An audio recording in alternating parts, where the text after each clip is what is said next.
This episode of Truth Table is brought to you by our NAACP Image Award nominated book, Truth Table, Black Women's Musings on Life, Love, and Liberation. Get it where all books are sold. Sisters, how y'all feel? Brothers, y'all all right? If this is your first time at Truth Table, welcome to the table. And if you've been sitting at the table with us all these years, we are so grateful that you have been listening to us through these years, and we are inviting you to partner with us and support our work at patreon.com/truthstable. Now pull up a chair and have a seat at the table with us. Hey y'all, welcome to Truth Table, Midwives of Culture for Grace and Truth. I'm Ekemini. And I'm Christina. This table is built by Black women and for Black women. So welcome to the table, C. How you doing, girl? Hey, I'm doing, and we are videotaping today. Hey, we moving on up. So the topic on the table, what are we talking about? Well, you know what? Since we were starting, since we're doing video, and so it's like a little bit of, Truth Table's kind of testing out something new. We thought it would be cool to revisit an older conversation that we had during season 1 of Truth Table. Many years ago. About natural hair, and it's called Crowns of Glory. Mm-hmm. And so this is Crowns of Glory Revisited. So we are going back. Crowns of Glory post-COVID. Yes, post-COVID Crowns of Glory. Okay.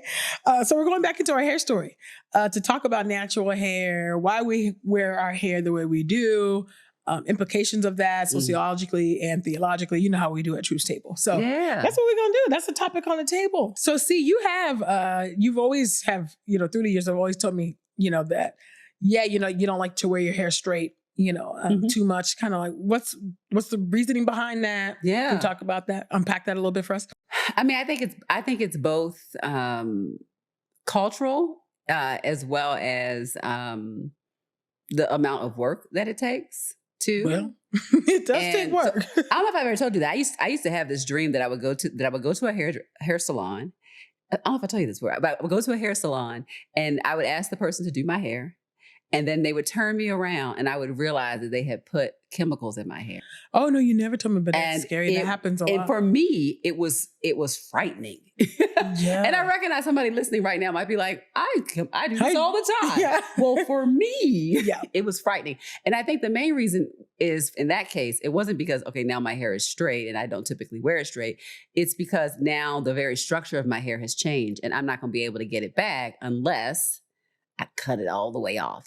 And that's another reason why I don't press my hair a whole lot, because I'll change my curl pattern. Yes. Even when, we color our hair, it changes the curl pattern. So right now, post-COVID, because of all that my hair has been through, it's easy for me to blow dry it out because the texture of my hair has changed. It's gotten thinner. And I don't want to. You mean COVID was stressful? The pandemic was stressful? It was. I've heard that. I've heard that. Weird. I've heard that life has been lifing, right? Weird. But yeah, it just shifted, and then I think also coloring it also changes the texture too. And so, that's true. Not to mention, as I've shared before, people do treat me differently with straight hair. Yes. And these are just the facts of life. I've had people say some of the wildest things to me. Right. Right. I have a long list of odd statements. Yeah. From all kinds of people, from being at TSA pre-check to shopping in the grocery store. That's right.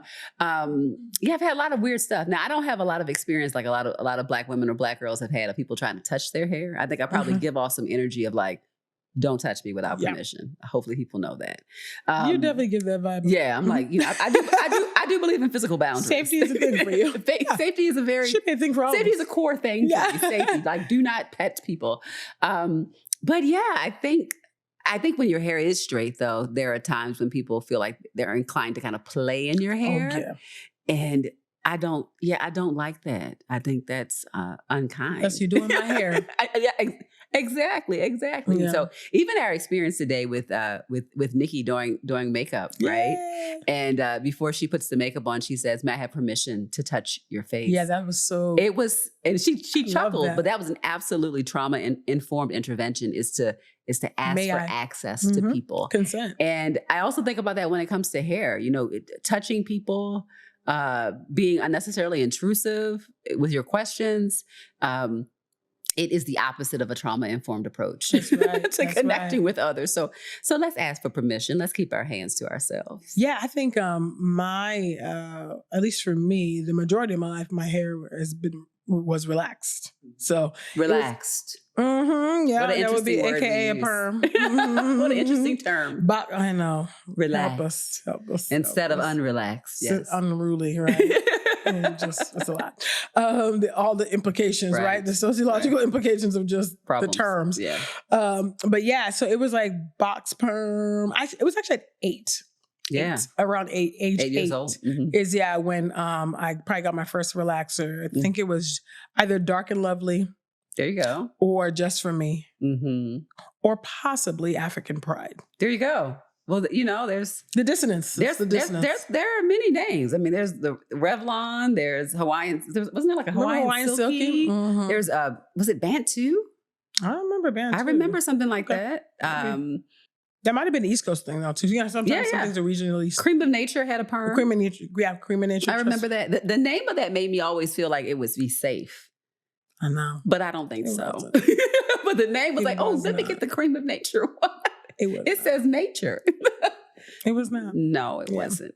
And so I mean, all of those box perms were in the house, right? Yeah. So about age 8. Oh yeah, and TCB. Remember TCB? Yeah. For sure. So from age 8 on, I wore my hair had my hair relaxed but still. It is still the majority of my life. Still, I've only been, well, I shouldn't say only. Now it's been for some time. The natural hair journey started for me in 2011, and so I used to be a kitchen beautician. I mean, I still am a kitchen beautician. Hello. I mean, Black Girl Rite of Passage. Like today. I still, till this day. Right now. I'm a kitchen beautician. Facts. But so I used to do the relaxers, my own relaxer, my mom's relaxer, my aunt's relaxer, the relaxers for the girls on my block too. So this was a thing, Yes. And so touch the hair girl. I said the hair girl, so doing the retouches and stuff like that. And so I would retouch it when I was in college, too, and then I would go get it professionally done by my hairdresser when I was in LA. But I didn't get it all the time because I didn't have the money to be doing it all the time. Because it's big money. It was pricey. Well, although I would say, now, what people are paying now is on a whole nother level. The inflation is what's going on, y'all. And wash your hair yourself before you come. I mean, it's just, we have a problem with excellence happening. We're in a crisis. There's a crisis going on in salons. We got to talk about that. That's a whole episode. Like, what is going on? Am I doing my hair or are you doing your hair? What's going on? You're paying. That's what you're doing. It's a lot. So anyway, I remember just kind of getting it every couple months, just because that's what I could afford in college, and sometimes wearing, braids in between, But yeah, I started my transition because I didn't want to do the big chop because I had a complex about my hair. Yeah. I did. I had a complex about my hair. That's just gotta tell the truth about that and not thinking it was So you pretty. didn't do a big chop. You slowly let Yeah, I did the transition exactly from the perm. Okay. Yeah, yep. And just kind of grew it out, which is harder to do. Which is harder to do, but I didn't want to let it go. And so I grew it out in 2011 and it was finally cut out the rest of the relaxer, the perm, and I think it was March 2012. Yeah. It's when I became fully natural in my life. So now it has been 11 years. Wow. I know. There you go. 11 whole years that I've been natural. Yeah. I can't even imagine you with relaxed hair. I've seen you with straight hair. I mean, because we do, we have the wigs and the pieces. But you haven't seen my hair straightened. Yeah. Because I haven't really. I think maybe once you went in to get like a trim or something. Okay, yeah. But but even then it wasn't pressed though. Yeah. It was just blow dried real hard. But yeah, I actually haven't had my hair pressed since my sister's wedding in 2015. How many times have you done the big chop? Oh, at least definitely 2, maybe 3 times. Wow. And so that's a contrast. I mean, you talked about kind of transitioning, kind of slowly growing out relaxer or chemicals. And I think I was like, chop, chop, chop, chop, cut it off. Jeanne, and they're different artists. Oh, the girl groups. And girl groups that I think gave me kind of the confidence to do that. Now, I've always had a little bit of anxiety about maybe the shape of my head because it's not until you cut all your hair off that you know what you really working with. This is what it is. And some people have, the Dora Milaje, some Black women have gorgeous, bald heads. that's a lot to risk, y'all. That is. That's a lot to risk. So, but I have cut it off at least twice. And I cut it off maybe the year that I got married at one point. I also cut it off in high school. And I've even thought about recently, like, I'd cut it off again and start over now. And at some point, though, you keep cutting it off. You have this anxiety of like, well, this might be the end of it. Let me be comfortable with where it ends right now. Yeah, that's true. Lately, I feel like in this like post-COVID, if that's what you want to call it, era that we're in, it's like the pandemic, I feel like messed up my relationship or shifted my relationship to my hair, which is I could not have, if that was not on my bingo card, my bingo board. Let me just say that.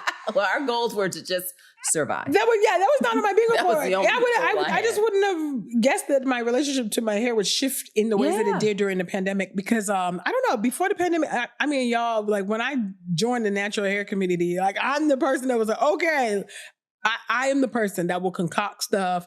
I will try this. You were a chemist. Oh, I'm a chemist. I will try the new craze. I'll get the new equipment. I'm that girl. When it comes to that, I wash my hairs on a routine. Okay, I was like, I'm not washing my hair every week. I'm washing it every week. It is a lifestyle. It's a commitment. It's a commitment. Natural hair is a commitment. Love it. Glorious commitment, but it's a commitment. Yeah. And so I had the time and the latitude, and the bandwidth, the freedom. Right. To do that. But something with COVID something had to go. My gosh. I think in some ways it was the hair. And so I actually was wearing a lot more braided protective styles than I ever have in a long time. Because I don't like to, mess around with the edges, because the edges took some hits in childhood. And so I try not to do too many braided styles, but I have a really good braider. Shout out to Patricia, Patricia, taking good care of my, shout out, my hair. So I trust her to do mine, my braids and things. But yeah, during the pandemic, I was doing all types of crochet styles. Yeah. I was wearing braids for the first time in a long time. I hadn't worn braids in, I don't know, maybe 10 years at that point. Oh, wow. Oh, yeah. I hadn't worn braids in a long time. So I started wearing braids. Of course, my wigs. I always have my wigs. I mean, come on now. And so, your friends. Those are my friends. What? Their names and all. They got names and everything. And so, but I also have so when the winter comes, when it's winter, my hair does get tied down. So I will put wigs.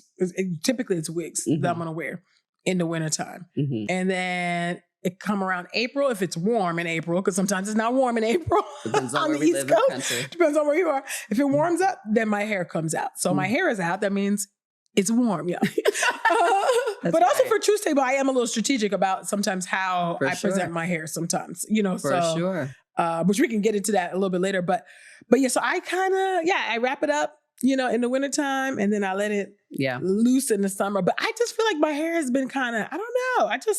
I almost was thinking, do I need to start over again with my hair? I just feel like it's just taking some hits. Yeah. Like I don't know. I got to revisit. I'm not sure on do I chop it? Do I start it again? Or do I just try to? I do think it reflects something about personality and culture and identity, and even your own kind of development, where you are in your own maturity, the relationship that you start to have with your hair. If I go on a job interview, I would probably never straighten my hair for a job interview of any kind. I recognize that's a position of privilege, because I can take the risk to say, if you don't like me with my hair coily or curly or braided or whatever, then this is not a place where I would want to work. But I also recognize that there's some folks that's like, look, I got to knock out these bills. I got to pay for this food. I got to feed these kids. And I consciously know this game. I know the explicit, implicit preferences. And so I'm going to relax myself for this experience. And so I get that. And I also think that, a lot of Black women who have natural hair at this point in history, I think they represent a particular group. I think they're more likely to have advanced degrees. They certainly are more likely to have some type of disposable income. I mean, the kind of products, the best products, child. I mean, especially when you want to be thoughtful about, okay, I can't just put anything in my hair, right? I didn't know what these ingredients are. Yeah, that's right. I mean, you basically have a degree, a master's degree in chemistry when you have natural hair at this point. And That's it true. is a privilege, I think, to Yes. acquire that level of education about hair products, to be able to afford them, to keep up with the conversations. And when you buy them, you don't know if it's going to work. So you just knocked out $25 for you are this buying shampoo. it by faith. You are buying by faith, which means most women I know with natural hair, if you go into their cabinets or their whatever, you're going to see a whole bunch of stuff that's only been used once because it didn't do right, which is why we've had natural hair product swaps, right? There have been kind of these swap things. It didn't work out for me. It didn't work out. And again, we're not talking about $6, $7 a bottle. We're talking upwards to $25, $30, $35. Yeah, these things can be pricey. You're right. Absolutely. And again, I recognize that's a privilege. And oftentimes when we look at people and people make these caricatures of so-called ghetto, we use kind of derogatory, demeaning, classist language in group against other Black women, for example, the hairstyles or the products likely reflect a cheaper amount, right? Mm-hmm. And so this natural look, to look natural and took so much work and manipulation, was real expensive. This twist out was real. The wash and go. Don't get me started on the wash and go. Expensive. Absolutely. So I think we have to just be honest about that. Exactly. And so, I mean, if I were to go into a job interview, truthfully, I can't say confidently that I would I don't know what I would do. Yeah. To be honest. Especially because I'm as a dark-skinned Black woman, right? So me wearing a fro into an interview is going to be different than you wearing your curly fro, so. Possibly, yeah, for sure. So I don't know. If I have had, because you know the game, right? You know the system. And just like you said, the person's like, they know they got to eat. Yeah. So they know if they just it's definitely put on that lace front. It's definitely a privilege to vet an organization. Exactly. Whatever that might be, like whatever your way of doing that is, based on what you bring up in the interview, what you wear, how you wear your hair. Those are definitely, you can't do that if you got, Sally Mae is saying, pay my money right now. Oh, Sally. And Sally always wants her money. Oh, Navient. Cancel our student debt. I mean, any day now. No, well, I told you the people. Well, we know what's happening. Yeah. Yeah, we know what's happening. But yeah, so I think about but I'm glad you raised that. I think that is a really good point about a job interview. What would you do? If I do wear it natural, I probably would wear it in a low bun. Truthfully, that's just the honest to God truth. Yeah, but it depends on the role, right? Yeah, it depends on if it's a corporate job. Then it just the system is what the system is. Yeah. No judgment. I think what's important is to know when you are participating in it, though. I think the self-awareness is important. Like, I'm like, now y'all know. I know. Something's happening. Something's happening right now. Well, why don't we take a pause and then come back with more conversations about hair? That's right. Our NAACP Image Award nominated book, Truth Table, Black Women's Musings on Life, Love, and Liberation, is making waves and shifting culture. I closed this book feeling like I had just partaken in a multi-course meal, filled with grace and the courage to carry on. And I believe you'll finish this book feeling the same way. Morgan Harper Nichols, artist and poet. Buy Truth Table, Black Women's Musings on Life, Love, and Liberation at our website or wherever books are sold.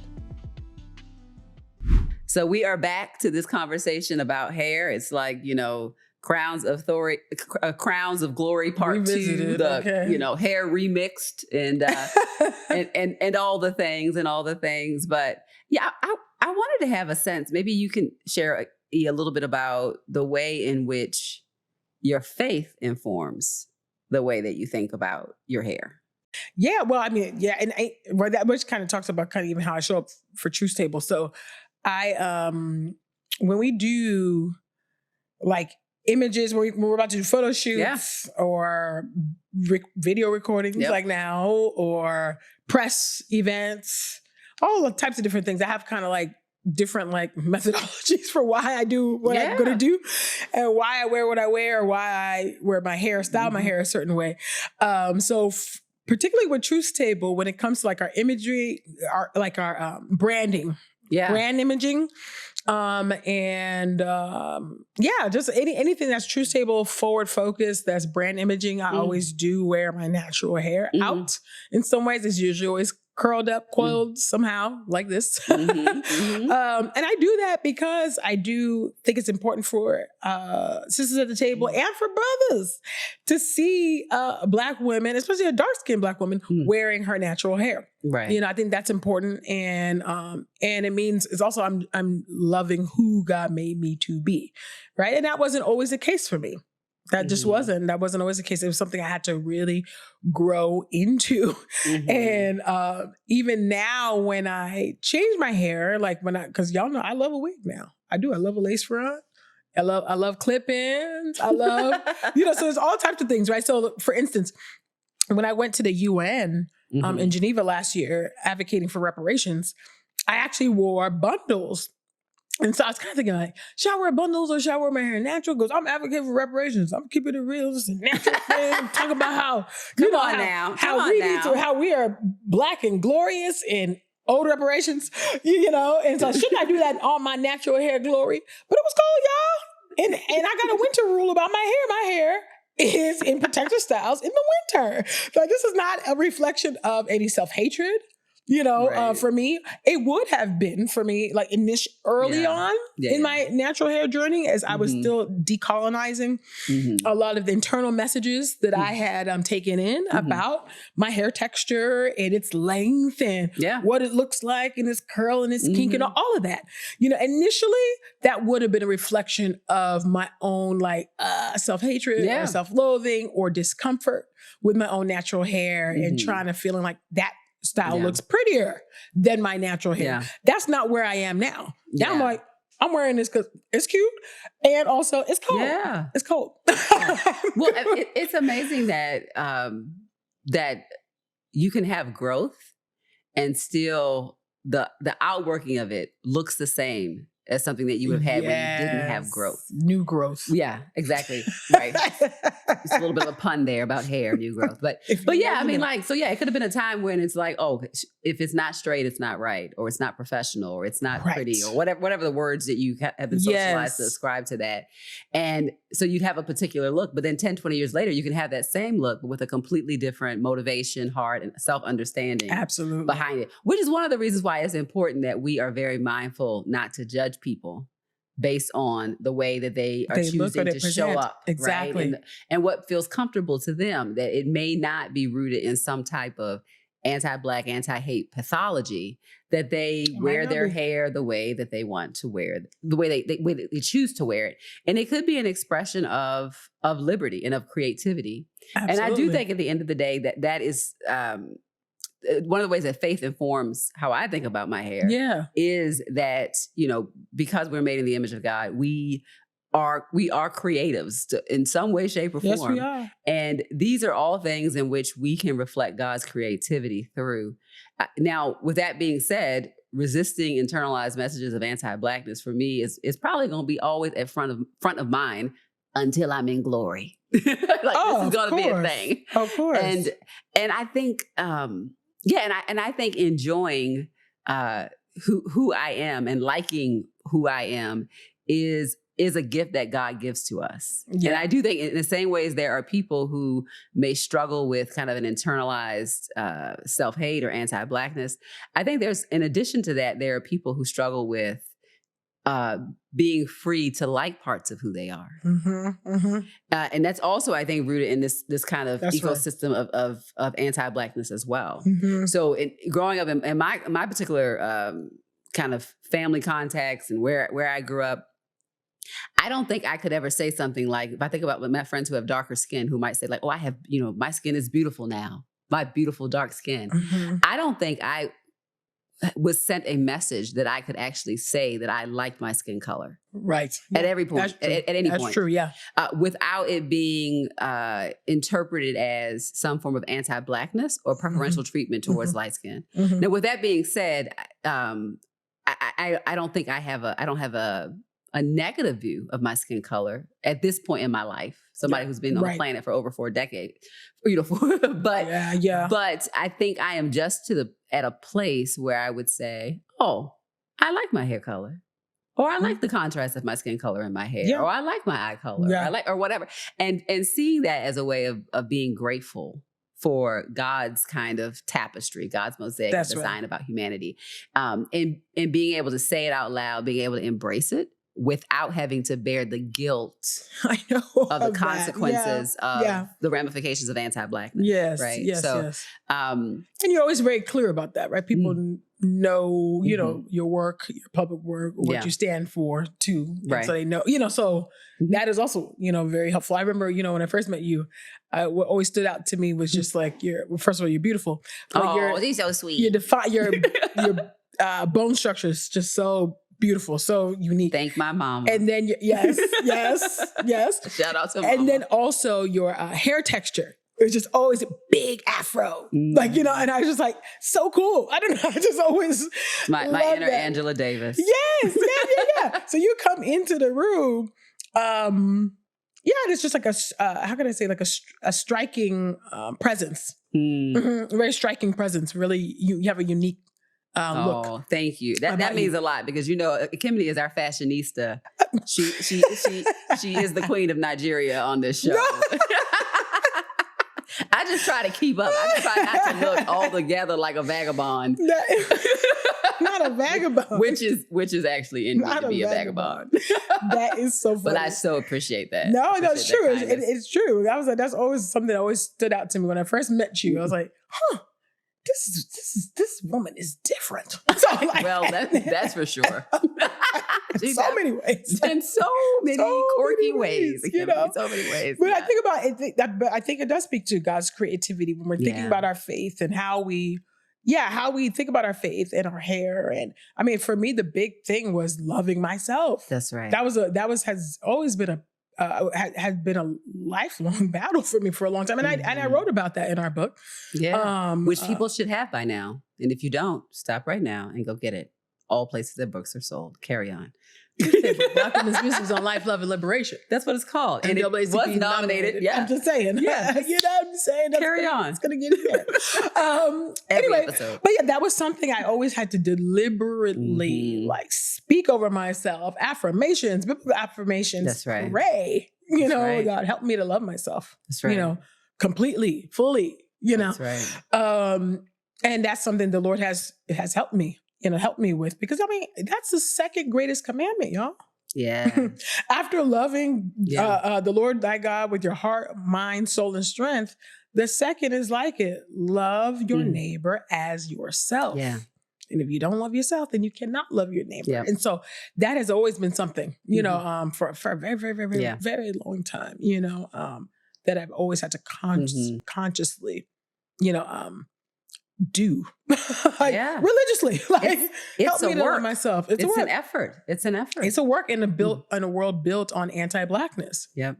You know, and anti-darkness. How about that? You know what I'm saying? In all its forms and its manifestations, right? With colorism, texturism, futurism, hairism. Yeah. I mean, it's a real thing. And those are the macro sociological issues. Yeah. But even on how about the church traditions? On a micro level, we have the things that we wrestle against in terms of messaging that we've received. That's true. What about church traditions and faith traditions? Yeah. And maybe sometimes the beauty politics that show up. Oh, yes. And different faith traditions and how you show up with your hair. And faith traditions. Like, what have you observed? See, I grew up in a church context where, I've described it before, and I'm very grateful for my church roots. Yeah, sure. I am. But that gratitude does not mean I have to pretend that it did not have complexity. We can hold multiple things together. That's right. You can be grateful and be like, And, there actually wasn't a lot of natural hair that I remember in the church context that I grew up in. I guess it would be considered by then and now megachurch, Black Baptist, middle class, upper middle class, politically affluent type of, it's the kind of church where during election season, here comes the congressman. Here comes the person running to be a senator. Here comes a mayoral candidate, right? So, so a lot of straight hair, a lot of fur coats in the winter. There was certainly a look, and I remember, and the time in history, fairness. We're talking about like early '80s into the '90s. For me, there was no YouTube then.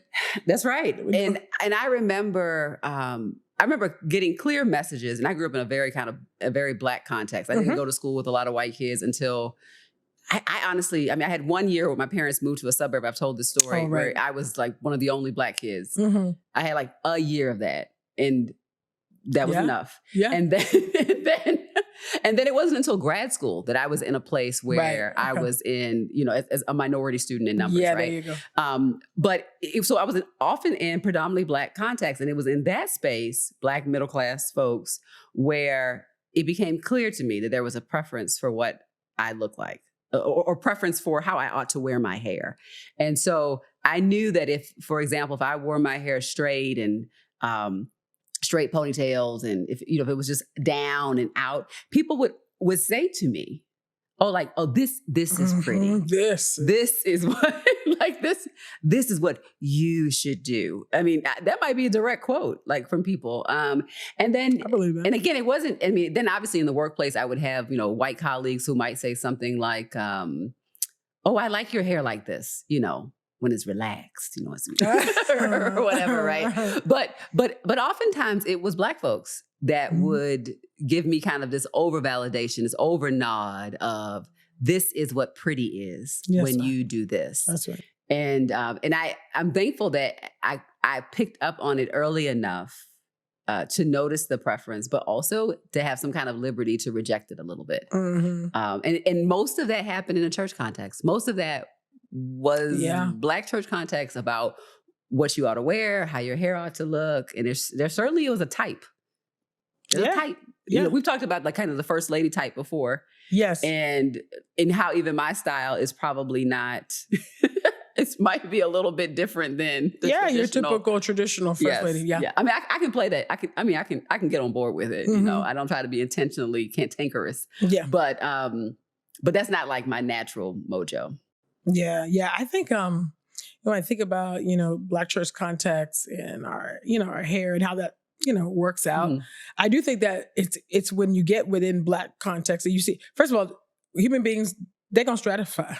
The stratification is real. Yeah. Hierarchies are real. Yep. This is just part of the natural throughout history. Yep. Human condition. That's what it is, But it is within those contexts that you do start to see the classism, the elitism, right? Yes. Oh, yes. Then you see the colorism. You see all of those, the isms, right? So racism's off the table, but it enters in through internalized racism, and then manifests in these classist ways, and these colorist ways, and all these types of stuff. So I came to faith in Black non-denominational context. So in that context, it's much more. It's not as I don't know how to at least in that particular context, it was not.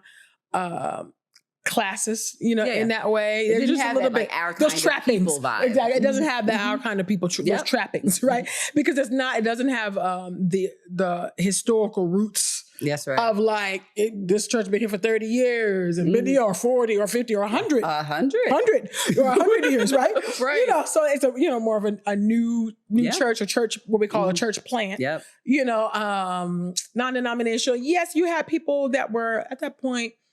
This would be millennials for the most part. Millennials. The pastors would be boomers. Yes, boomers.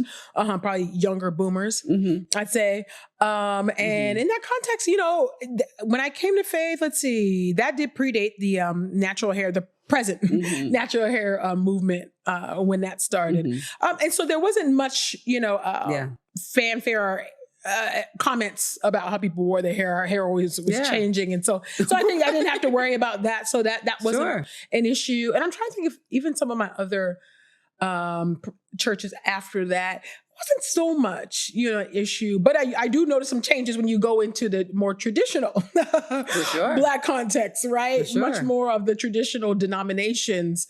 Then you start to see a little bit more of that, especially the ones that have the history behind them. Then you do see some of that, classism and some of that, colorism, unfortunately, come to the fore. And that's not to say that the non-denoms don't have that issue. I just, from my experience, I have not encountered that as much as when I'm probably going into more traditional context. But even my soon to be current church, it's very diverse. Black churches are very diverse, Mm-hmm. very politically diverse, ethnically diverse, socioeconomically, diverse. And so people don't, I think, always realize that. But it's just interesting to see how those things evolve and change, in different contexts.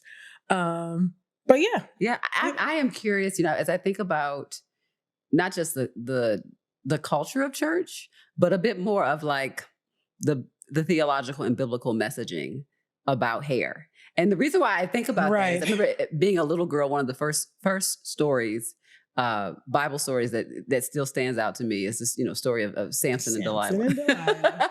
and literally having the narrative of that story, although this is about a man named Samson, some kind of way that story or the power within one's hair got cemented with these other kind of narratives in the New Testament about how women wear their hair and how they show up and present. And there's this implicit messaging about the value of long hair and femininity and even being tied to some expression of holiness. And I don't think anyone ever said that. Maybe a little bit. There's some sprinkling there. But it's an interesting thing to think about. There's some kind of way that messaging about if you cut, like, what does it mean to cut your hair? Which is why when we first started our conversation talking about the big chop, that the big chop isn't just like a sociological moment, but it also is an expression of kind of Christian liberty to be able to say, though, my strength and my joy are from the Lord and not the length of my hair. Right. That's right. Example. That's right. And I think sometimes, and we got to watch these extra biblical interpretations, and how they can be actually pretty ableist and discriminatory against people. I mean, we think about, say somebody that's a cancer survivor. That's right. Or alopecia. Has alopecia and simply cannot grow their hair. Their hair will not grow, out of their hair in the way that it had in the past. What does that mean for that person? And for those does that mean they don't have hair strength? that grows out and not down. Exactly. So what are we saying? What are the implications of that? I think we have to really be very mindful of that and really make sure that when we come to the scriptures, that we are actually reading what's there, and not, eisegeting and putting in our own, our own remixes into some of these things, because we can really do a lot of harm to other people. And then we can begin to put up these legalistic standards that God does not give us. I think God gives us a whole lot more freedom than we like to live into. Right. And so I think that we have to really be careful and be mindful, of that. And so, and I just think I love, even Paul talking about, the braiding on of the hair, that was signifying something in that culture. Right. About a flashiness, a financial modesty. The modesty he's talking about. He's like, not these flashy clothes. And not so much of modesty in scripture is not talking about the tightness of your pants. It's speaking to whether you are, it's about greed. Greed is really the concern. Yeah, exactly. And being flamboyant. With your money and with your clothing and with your attire, that's actually what it's getting at. Now, we're not saying that there's not implications for sure for what we wear and whatnot, and maybe that's a whole nother episode, but everything is a witness. But and all of these things, sometimes they are culturally normed, but I believe it's a beautiful expression of God's creativity. Like you see that very reflected in our community. On the continent and in the diaspora, the ways that we wear our hair, the ways that our hair has saved us literally. As enslaved women were braiding maps into their hair for their survival and escape from U.S. chattel slavery, who were bringing over rice from the west coast of Africa, from Ghana, Nigeria, bringing that over. All those seeds, the things that we like to eat now. That's right. That was brought over. That we should continue to eat. Hello. Brought over in our hair. That's right. And so I think, so I just think it's beautiful. Beautiful. I just love that we have all this versatility. And y'all know my hair stays changing. You know that. And it's always changing. Absolutely. I will whip together a ponytail in a hot minute. Listen, it could happen today. It could happen live in this experience, right? There are so many things that are indeed oppressive and exhausting and out of our control. And yet here is this opportunity for us to express creativity and individuality and joy and maturity and growth through our hair. And so I hope that people who are listening will embrace that, obviously, first and foremost for the sisters at the table, but all the different people that listen in on Truth's Table, that they will embrace this kind of freedom of creativity. That's right. Mm-hmm. Freedom of creativity. And I think, and really liberty from some of the bondage that maybe relaxers and some of the previous hairstyles that we cause on us too, so I guess this is my little PSA, sisters, if you've been wrestling, and you've been thinking, do I want to wear my hair natural? Can I do it? Because I understand there is a segment of sisters at the table that are like, listen, I cannot do my hair. Like, I just don't have the gift. Well, it actually it's a skill. It's a skill. Like, they're like, I can't do my hair. Like, you don't wake up like, I know how to do this. And so some of them are like that. They're like, that's why I just wear a perm, or relaxer, because I don't have to worry about doing my hair or combing. I just, there are some people like that. And then there are others that wear, maybe a relaxer thing because maybe they think, oh, my hair looks better, this way versus my natural. So there's a whole host of reasons why people wear what they wear. But I do want to, I think it would be amiss for us to not at least put this out there that these chemicals, y'all, they really do impact our health. Yeah. The disproportionate amount of fibroids, that Black women have and deal with, and the impact and the correlation between the use of relaxers or perms in relation to cancer diagnosis. It's like, I just want us to be very mindful and aware of what we are putting on our hair and on our body, and even our hair, even without perms, there are hair products, even gels, particular hairsprays, particular glue sprays that we use to glue down our lace fronts. Come on, sisters, let's talk about it. Yeah.